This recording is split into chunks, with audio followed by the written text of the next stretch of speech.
how to exclude everything, the vascular assessment. Now let's go للدوبلر insufficiency اللي هو مختص للسوبرفيشال سيستم للفين، اللي هو مختص للفاريكوز فين، هو يعتبر بلاستيك اكزامينيشن، يعني اتس نوت سيريس، اللي هم مهتمين بالكوزمتيك ثينج، انه ما يبغوا رجلهم او الثاي حقهم فيه سبايدرز وغير الاشياء، فدائما اتس نوت ا ستات كيس، احنا نعملها as 1 per day لانه اتس 1 hour، ما نحط لها priority لانه اتس نوت ا ستات كيس except في حالة اللي مرة severe cases. So it's an ultrasound vascular examination, examine the superficial venous system in the lower limb. So الاناتومي اللي احنا already قلناه، طبعا هذا هو البيسك حق الارتري والفين، انه الارتري سبلاينج والفين درين، وانه الفين يحتوي على valve والvalve is very important. هذه already skipped. هذا another mechanism of the valve اللي تشتغل فيها الفين. How the varicose vein is formed? الvaricose vein هي superficial vein زي ما انا قلت. الفين تكون visible through the body، احنا نشوفها زي ما شفت هنا. You can see it. هذا هو superficial vein actually. Structureless, blue, purple, scattered through the leg, scattered through the thigh, all over. طبعا هذا very severe case، لأنه تعدى هو مرحلة سدة. already في damage، يعني ما وصلت لمرحلة إنه له البرفوريتور damage، السوبرفيشال damage اللي وصلوا لهذه المرحلة. وزي ما قلنا إن الفاريكوز vein أو السوبرفيشال larger than the deep vein. Or it could be happening anywhere in the body. Anywhere in the body ممكن يصير عنده varicose vein. في الabdomen itself أو يكون في extremity. This is how لما تكون damage. شايف الفالف الحين it's damage، فلما يكون في damage فيصير البلد رايح جاي لين يتكون يتوسع الدايمتر حقه، فيصير circulation زي circle within one spot، فإنه هو يوسع عشان to occupy البذل نفسه، أو إنه يصير يفتح البرانشز عشان يحاول يصرف الفين اللي هو موجود عنده.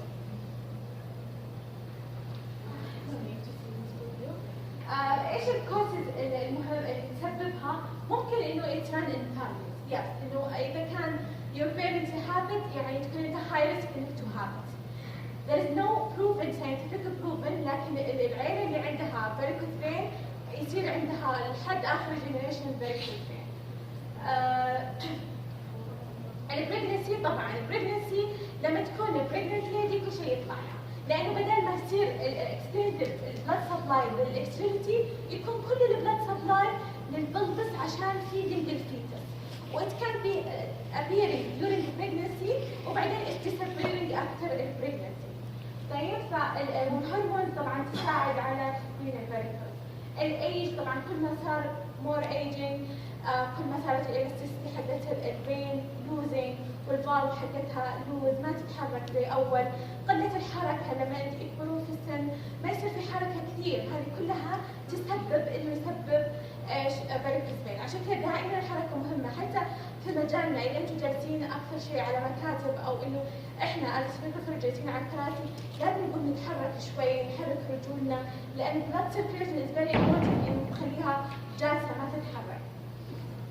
الريسك فاكتور طبعا الفيميل اكثر من الميل because of الهرمون، because of pregnancy، because of birth control، كل هذه تساعد ان الهرمون الفيميل more than الميل. الاوبستي اكيد طبعا الاوبستي تحب اشياء مره كثيره، تتعقد اشياء مره كثيره في البادي، فانها very risk factor. وزي ما قلنا اول اللي هو sitting or standing for a long time.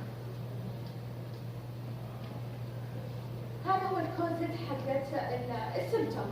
طبعا في symptoms we can see it وفي symptoms we can feel it. السيمتومز اللي can see it اللي هي ايش؟ السبايدر vein. As you can see here, spider vein scattered all over the body. This is a sign. Go do your exam. Once you see spider vein, go do your exam to make sure there is nothing there. There is not something it's just superficial. It's just a perforator causing the spider. But once it's there, you have to check. طبعا زي ما قلنا في حالة السيفير كيس اللي هي very large, very cold, appearing in the body. Gonna have a very very severe case. وعندنا اللي هو leg swelling ممكن انه cause of refluxing لانه the blood is not coming going backward to the heart, it's going back بعدين يسبب لك edema ويسبب لك swelling in the leg. Symptoms you can feel اللي هو itchy or heaviness, feeling, burning the muscles or cramping. Remember انه pain, حس نبضات, حس cramping because of what? Because of the high pressure is going from deep going to superficial. عشان كذا هو قاعد يحس في burning في البلد. وسكن ألسر طبعا هذه في حالة very severe case.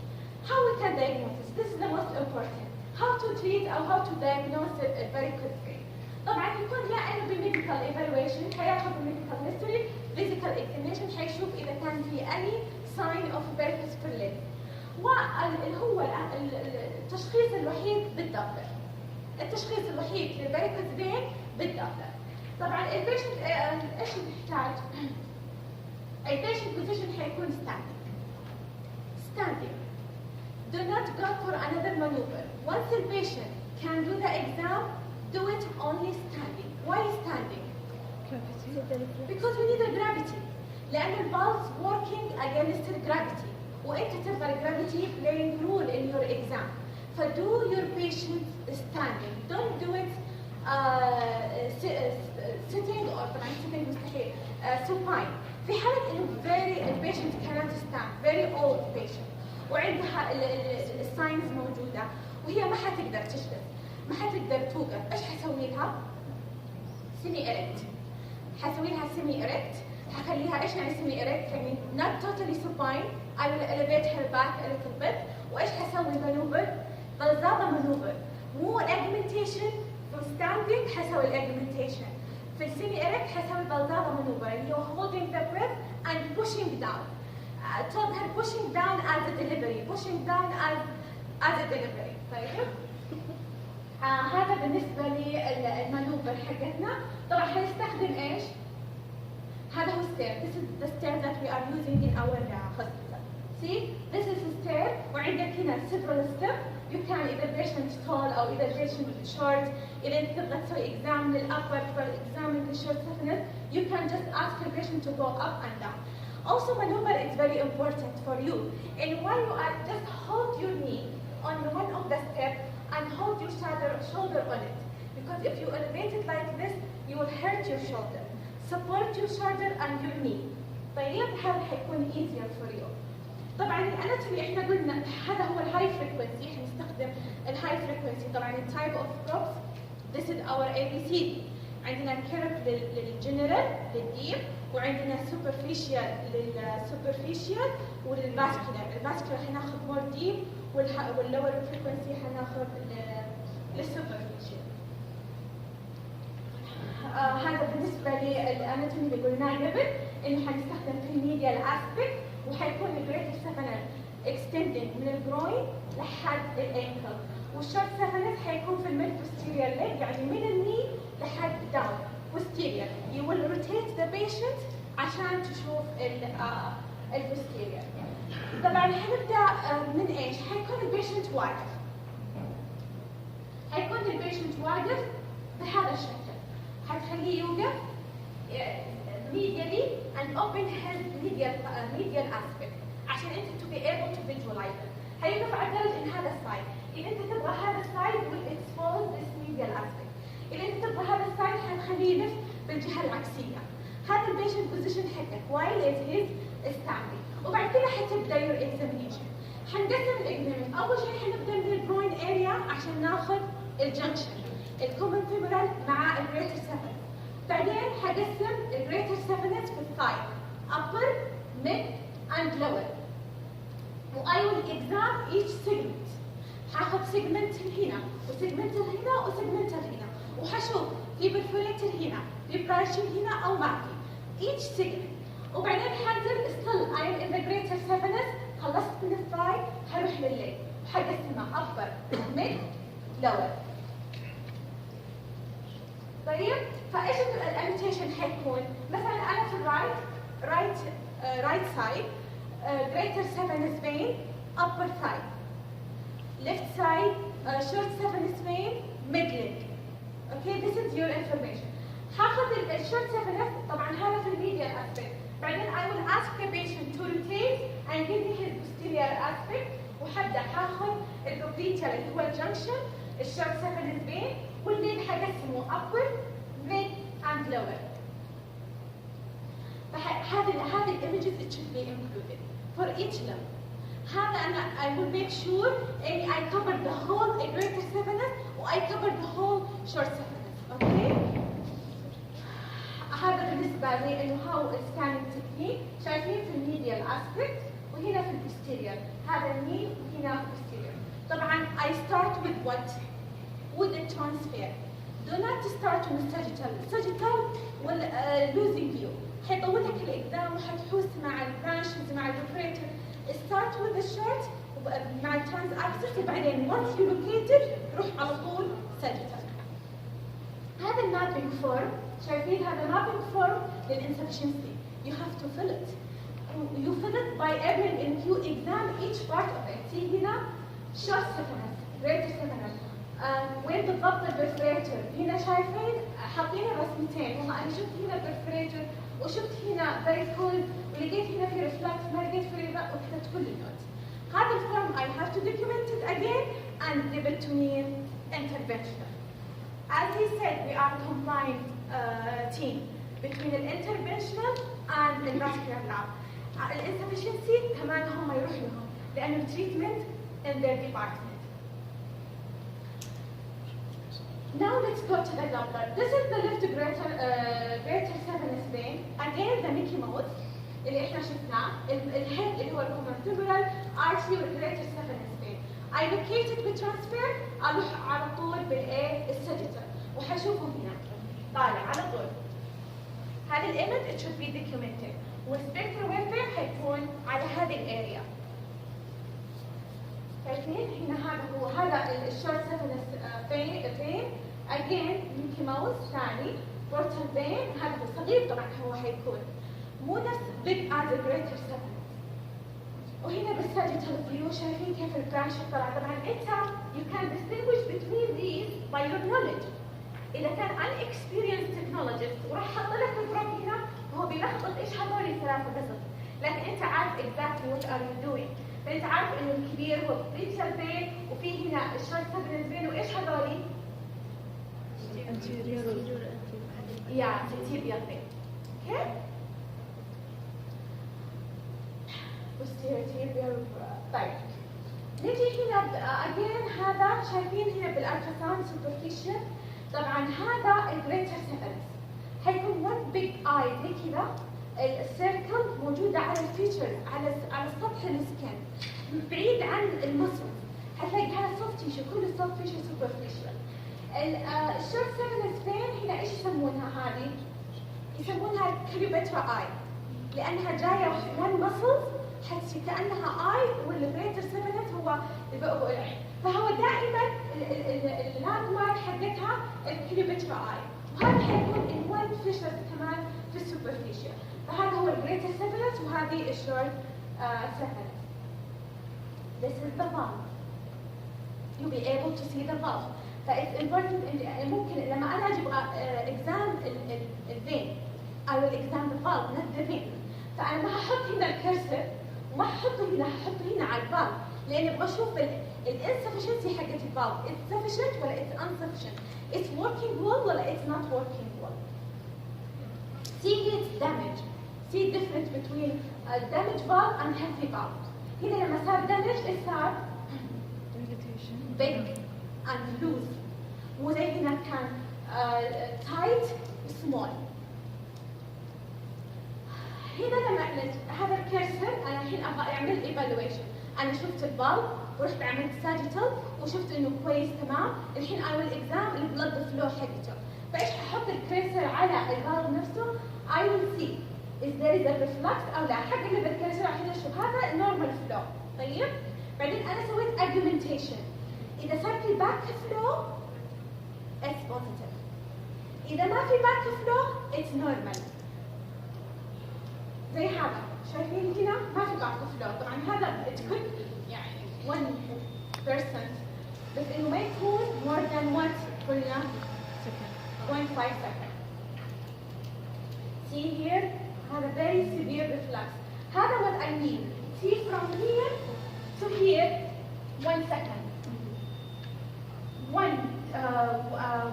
هذه 1 second. هذه 0.1 1 2 3 4 5. عنده acceptor range لحد هنا. إذا زاد وصل. إذا زاد هذا how you measure your second. زي مثلا هذا زي صورة النورمال اللي شفناها قبل ما كان متعدي 0.1 لكن هنا متعدي 5 صار أكثر. فأنا عديت من هنا 1 2 3 4 5 زاد عن كذا abnormal. في الديب بين حيكون 1.5. الديب بين حيكون 1.5. more than that positive. Got it? هذا عنده scan. أوريكم how to scan البين. طبعا أنا I love GE machine and Mandray. See here, first I locate the vein بtransfer.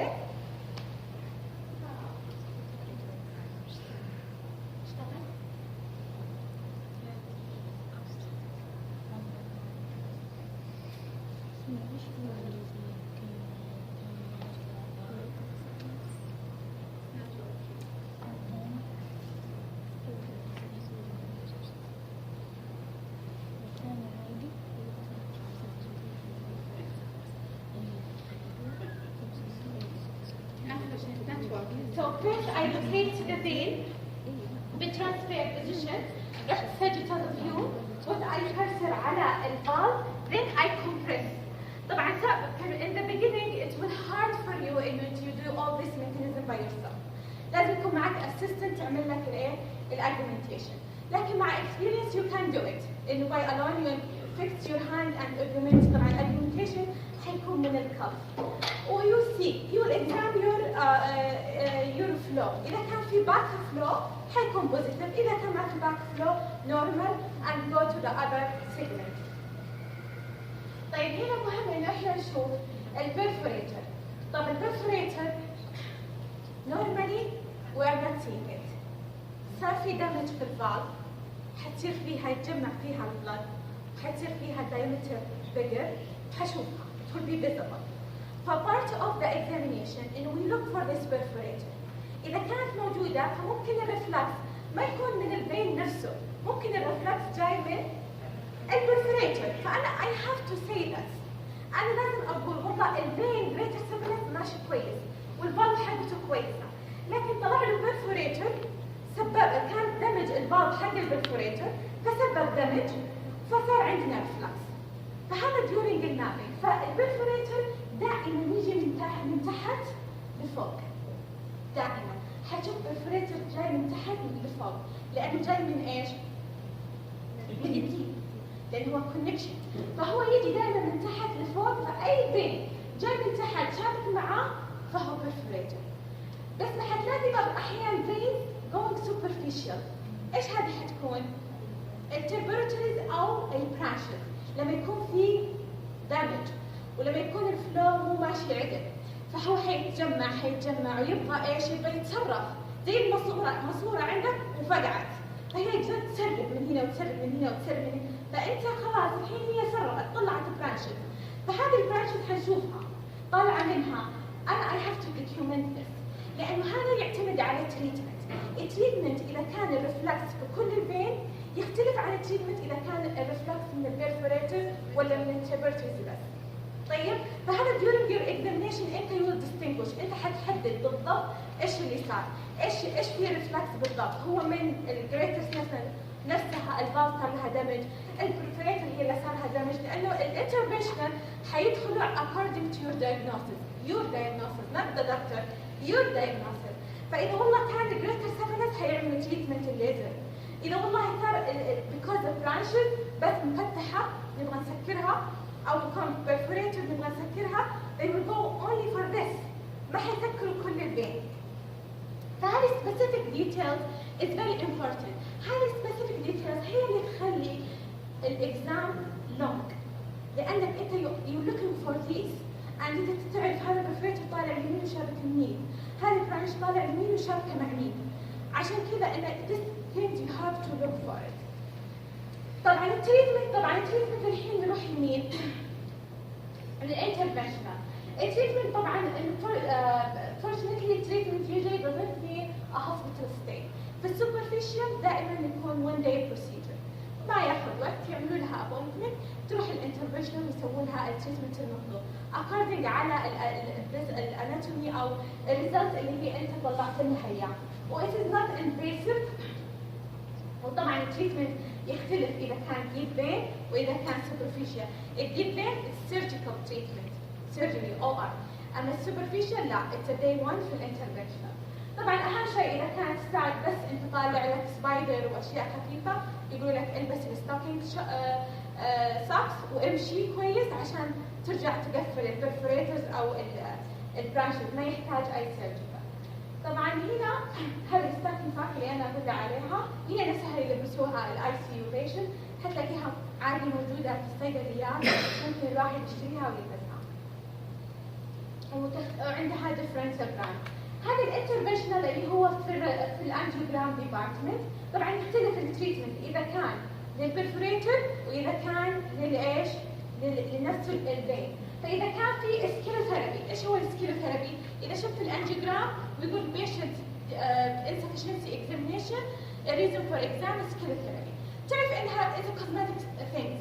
البيشنت is not a serious، بس انها مو عاجبها الفاريسز اللي في رجلها وتبغى تضبط رجلها، فايش حيسووا لها؟ سكيلوثيرابي اللي هو عباره عن انجكتنج هذه الماتيريال في الفين. طبعا حتكون سمول فين، ما حتكون لللارج او الجريتر سيفنس والشورت سيفنس، حتكون للبرانشز اللي طالعه، حتكون بريفوريتور اللي هو دمج اللي انت حددتي مكانه بالضبط وين على المابنج شيت.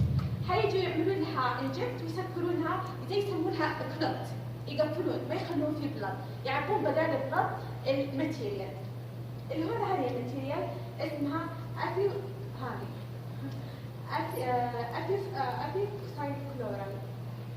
هذه تقريبا النيدل، شايفين الجست سبايدر يعملونها حقن فقط للاشياء اللي طالعه سوبرفيشيال. هذه هي الماده المتواجده في الانجيوجرام.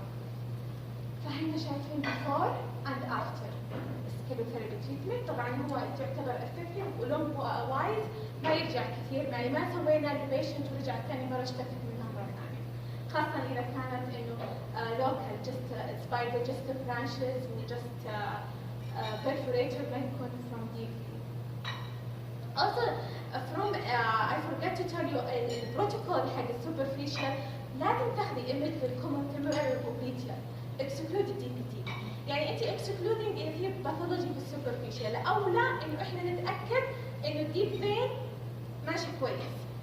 just a couple of images للمين common femoral والبوبليتيال، بعدين كملي سكانينج للسوبرفيشال. don't skip it deep vein, it's very important. هذه بالنسبه للسكيلوثيرابي، نشوف ان شاء الله يشتغل هذا.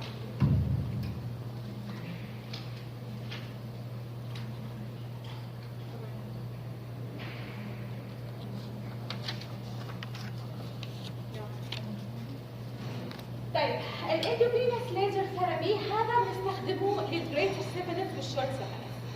ناو الحين طلع الدمج من نفس الفين، من نفس الفين الدمج، فهم ايش حيسووا؟ حيشربوه بالليزر، حيسكروه يقفلوه بالليزر. كيف حيسكروه بالليزر؟ حيدخلوا كاتيتر نيدل على نفس الجريتر سيفنس اندر الالترا ساوند، بعدين يدخلوا اللاين حق الليزر ويصيروا يسحبوا الكاتيتر ويشغلوا الثيرمال هيتد لحد ما يتقفل. بس انه احد ما يتقفل اللي هو هي بهذا الايمج، شايفين دخلوه بعدين دخلوا الليزر بعدين صار هيتد، وايل اتس هيتد يسحبوا القسطره وهيتد لحد ما يتقفل توتالي. هذا بالنسبه لللارج فين، يستخدموه فقط اذا كان الدمج للجريتر سيفنس او الشورت سيفنس. هذا فيديو للاسف.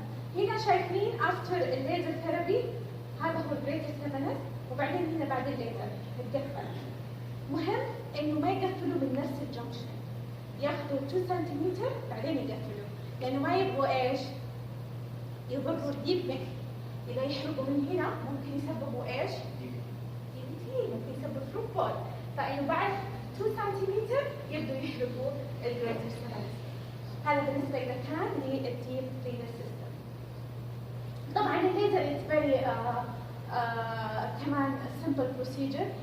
قبل كان الفاسكولار تيم يسوون سيرجري، يقطعوه سيرجيكال ريموفت. بعد هذا طبعا تقدم الطب صارت مجرد انه ليزر، فبدل ما يصير تنام يومين 3 ايام وانستيزيا وبوست اب ريكفري، صار عادي انه جست 1 داي تسوي لها الليزر وتلبس شريط وبعد يوم تفكها وتمارس حياتها طبيعيه. فهذا الاوبشن مره ساعد كثير من الناس.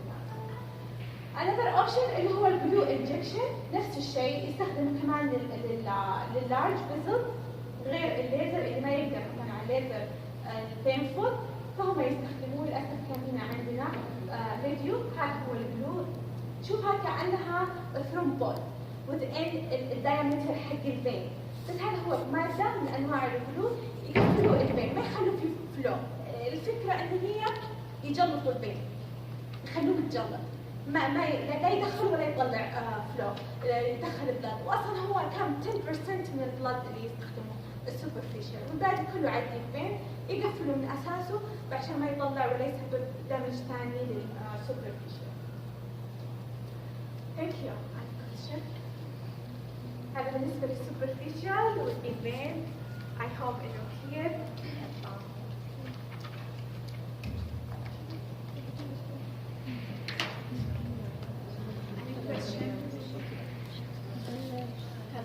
في الديفيتي يعني في حالات في الفاريكوس فين حالات تتعالج يعني وعندهم ديفيتي وحالات لا، متى يعني يحددون هذا الشيء؟ عشان لازم يعالجوا الديفيتي قبل كل شيء. They will ignore الفاريكوس فين until she totally healed. حيعطوها إذا كانت في الاكستريميتي حيعطوها anti-coagulation medicine، حتقعد عليها لفترة من الزمن، حيسووا لها follow up ultrasound لحد ما انها totally، وبعد كذا يمكن يعالجوا لها الدي بي تي. حتى ممكن انه اذا كانت مو ذات سيفير varicose vein ما يعالجوها، يخلوها عادي، يقولوا لها غيري الستايل لايف حقك. دائما الستايل لايف مرة مهم، امشي، اتحركي، البسي شراريف، حاولي تسوي تمارين رجولك، تسوي اكسرسايز. هذا يسدد، يحاول انه يسدد، يقلل من الدواعي. لكن اهم شيء التريتمنت للدي بي تي. they will ignore السوبرفيشال. يعني انا remember a case I did it، شفت فيها دي بي تي، وقفت البروسيجر خلاص، لانه ايش؟ ما حد حسوي augmentation. وقفت البروسيجر وخليتها تنام على السرير وسويت دي بي تي اكزامينيشن واي ريفير هير تو ذا كلينيك، لانه اذا كانت عندك اوت بيشنت وصار عندها دي بي تي do not let her out في الهوسبيتال ابدا، ما تخليها تروح على موعدها. call a referring physician, send her to the clinic or send her to the AR، لانه they start to do a medication. So this is your responsibility to know what's the action it's needed. إذا والله أنت regular or unexperienced شوف دي بي تي or I send the patient this is life threatening. How can you send the patient when عندها positive دي بي تي؟